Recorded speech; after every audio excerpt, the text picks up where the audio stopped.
ଓମ୍ ସାଇରାମ। ଆଜିର ସାଇ ସନ୍ଦେଶରେ ବାବା କହୁଛନ୍ତି, ମୋର ପ୍ରିୟ ସନ୍ତାନ, ତୁମକୁ କିଛି ଲୋକ ଅଣଦେଖା କରୁଛନ୍ତି।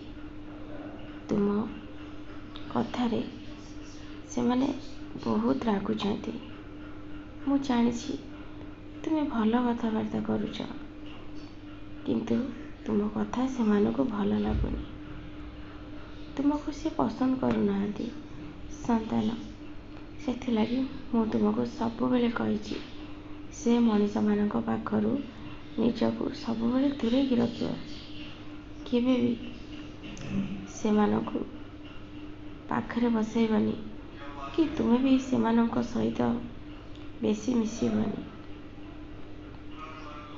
ତୁମେ କେବେ ବି ମନ ଛୋଟ କରନି ସନ୍ତାନ। ତୁମେ ମନରେ କାହିଁକି ଭାବୁଛ ଯେ ତୁମର କେହି ନାହିଁ ବୋଲି? ମୁଁ ତୁମର ପିତା ସାଇ, ତୁମର ବାପା ମା ସବୁକିଛି। ମୁଁ ପରା ତୁମ ସାଥିରେ ଅଛି। ତାହାହେଲେ ଛୋଟ ଛୋଟ କଥାରେ ମନ କାହିଁକି କଷ୍ଟ କରୁଛ? ସିଏ ମୋ ସାଙ୍ଗରେ କଥାବାର୍ତ୍ତା କଲାନି, ସିଏ ମୋତେ ପସନ୍ଦ କରୁନି, ମୋ ଘରକୁ ବି ଆସିଲାନି। ସନ୍ତାନ, ଏସବୁ ଭାବନା ମନରୁ କାଢ଼ିଦିଅ। ସେ ମଣିଷ ଭଲ ନୁହନ୍ତି। ସେଥିପାଇଁ ତ ବାବା ସେ ମଣିଷକୁ ତୁମ ପାଖରୁ ଦୂରେଇକି ରଖିଛନ୍ତି। ତୁମେ ତାଙ୍କ ସହିତ ଯେତେ ମିଶିବ ସିଏ ସେତେ ତୁମ ପଛରେ ଲାଗିବେ ଆଉ ତୁମକୁ ଖାଲରେ ପକାଇବାକୁ ଚେଷ୍ଟା କରିବେ। ସନ୍ତାନ, ଗୋଟେ କଥା ସବୁବେଳେ ମନେ ରଖିଥିବ, ଅଣ୍ଟି ଛୁରୀ ହିଁ ତଣ୍ଟି କାଟେ। ପରଲୋକ କି ବାହାର ଲୋକ କେହି କେବେ କଷ୍ଟ ଆଉ ଦୁଃଖ ଦିଅନ୍ତିନି। ସେଥିରେ ନିଜ ଲୋକ ହିଁ ସାମିଲ ଥାଆନ୍ତି।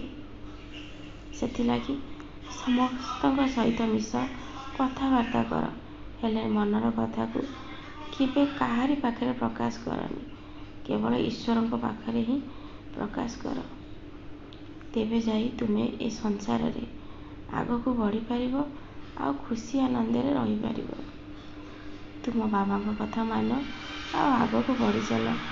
ଜୀବନରେ ତୁମେ ବହୁତ ଉନ୍ନତି କରିବ, ବହୁତ ଭଲ କାମ ବି କରିବ।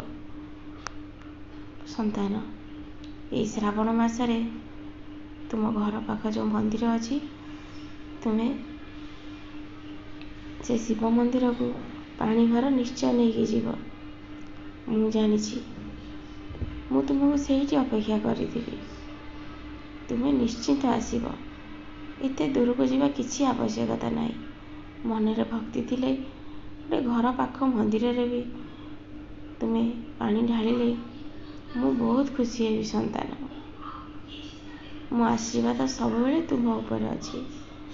ତୁମେ ଜମା ଚିନ୍ତା କରନି। ମଣିଷଙ୍କର ସମସ୍ତଙ୍କ ଜୀବନରେ କିଛି ନା କିଛି ଦୁଃଖ କଷ୍ଟ ଲୁଚିକି ରହିଥାଏ।